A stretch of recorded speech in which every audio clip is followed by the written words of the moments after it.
things. Is it ours? Is it theirs? Or is it otherworldly? There may not be a silver bullet at the moment, but when you look back through the hearing and the evidence that's been presented, if you're going to point the American people to one piece of evidence to start their journey on this topic, what would you suggest, sir? One piece of evidence,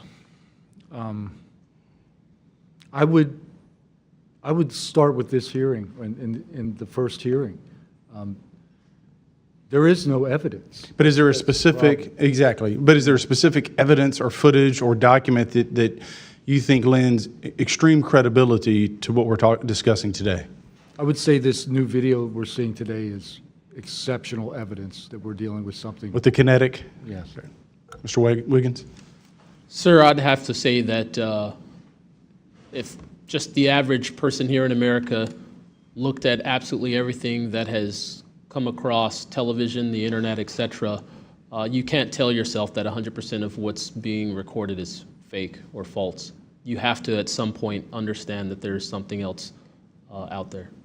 Well, I mean, and you bring an interesting point. You know, in the law enforcement community, anytime you're conducting an investigation, you're always looking at the totality of the circumstances. You're looking at all the evidence and how they piece together.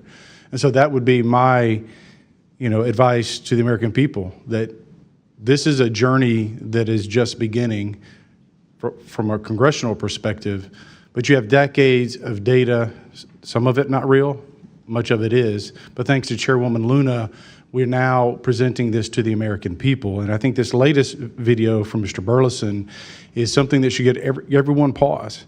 When you see the 3 orbs that drop, was that in a defensive posture, or was that in an offensive posture? And what capabilities did those orbs have that we, quite frankly, may not have? Mr. Knapp? As I mentioned at the beginning of my remarks, what hooked me on the story was the paper trail, these documents that shouldn't exist. We've been told for decades, over and over, there's nothing to it. It's not a threat. You can go about your business. And then when FOIA becomes the law of the land, thousands of pages to the contrary leak out. There's a memo by General Nathan Twining in 1947 when the country was being overflown by dozens of UFOs, hundreds of UFOs, in which he said, look, this is not visionary or fictitious, it's real. These things are craft. They're not ours. They outperform anything we've got. I mean, if you follow the paper trail of documents that they wrote before the military got wise and realized that FOIA really exists and changed their tune and not put things in writing, it spells it out pretty clearly. I'll go refer back to Russia. One incident I did not mention to Representative Burleson is Colonel Sokolov in that Ministry of Defense program said there were 40 incidents where Russian warplanes were sent to intercept UFOs. And they were ordered to fire on them. And for the most part, the UFOs would zip away. 3 of the pilots, though, did fire at these things. Those 3 planes stalled out, crashed.